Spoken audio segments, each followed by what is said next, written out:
ค่าของคนอยู่ที่ผลของงานนี่แม่นคำสุภาษิตที่เฮาได้ยินมาแต่น้อยแต่ถ้าว่ามื้อนี้งานของเฮาบ่มีคุณค่าในสายตาของคนอื่นเฮาจะเฮ็ดแนวใดสบายดีข้าพเจ้าอเล็กซ์พามิสิตเจ้าของเพจนักธุรกิจมือใหม่มื้อนี้ข้าพเจ้าจะมาเล่านิทานเรื่องหนึ่งเรื่องว่าคุณค่าของชีวิตมีเด็กน้อยคนหนึ่งถามพ่อของเราว่าคุณค่าของชีวิตแม่นหยังแทนที่พ่อจะตอบลูกชายทันทีพ่อได้ย่างไปจับก้อนหินก้อนหนึ่งและเอามาให้ลูกชายและบอกลูกชายว่าให้ลูกเอาหินก้อนนี้ไปที่ตลาดเมื่อมีไผถามซื้อให้ลูกยกนิ้วขึ้นมา2นิ้ว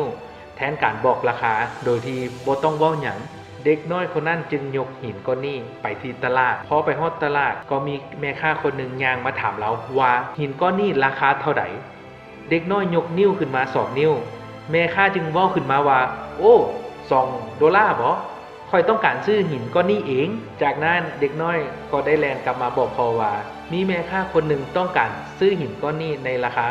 $2พอจึงเว้าขึ้นว่าพ่ออยากให้ลูกเอาหินก้อนนี้ไปที่หอพิพิธภัณฑ์ถ้ามีไผต้องการอยากซื้อให้ลูกยกนิ้วขึ้นมา2นิ้วคือเก่าเด็กน้อยจึงปฏิบัติตามที่พ่อสั่งเมื่อไปฮอดหอพิพิธภัณฑ์ก็มีชายคนหนึ่งมาถามว่าหินก้อนนี้ต้องการเท่าใดเด็กน้อยได้ยินแนวนั้นก็ยกนิ้วขึ้นมา2นิ้วชายคนนั้นจึงเว้าขึ้นว่าโอ้$200บ่ค่อยต้องการซื้อหินก้อนนี้เองเมื่อเด็กน้อยได้ยินแนวนั้นก็ตกใจแล้วก็เล่นกลับไปหาพ่อแล้วเว้ากับพ่อว่าโอ้พ่อมีคนต้องการซื้อหินนี่ตั้ง$200จากนั้นพ่อจึงเว้าขึ้นว่าสถานที่สุดท้ายที่พ่ออยากให้ลูกเอาหินไปนั่นคือห้านอัญมณีและโซให้เจ้าของห้านเบิงโดยที่บ่ให้เว้าหยังเลยเด็กน้อยจึงไปที่ห้านอัญมณีและโซหินก้อนนั้นให้กับเจ้าของห้านเบิงเมื่อเจ้าของห้านเห็นจึงเว้าขึ้นว่าเจ้าได้หินก้อนนี้มาแต่ไสมันเป็นหินที่หายากที่สุดในโลกเลย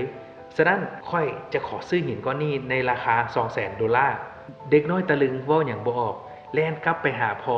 แล้วบอกกับพ่อว่าเจ้าของห้านเสนอซื้อหินก้อนนี้ตั้ง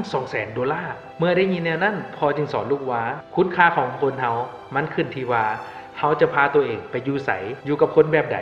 และวางตัวเองให้มีค่าแนวใดลูกอาจใช้ชีวิตคือกับหิน$2ที่อยู่ในตลาดหรือลูกอาจจะเป็นหิน$200,000ที่พาตัวลูกเองไปอยู่ห้านอัญมณีที่หลายคนเห็นคุณค่าของตัวลูกหลายครั้งเฮามักเผลอใจเอาสายตาของคนอื่นมาตัดสินคุณค่าของตัวเขาเองเขาอาจจะบ่ดีที่สุดสำหรับทุกๆคนแต่เขาจะดีที่สุดสำหรับใครบางคนที่เห็นคุณค่าในตัวของเขาขอขอบใจ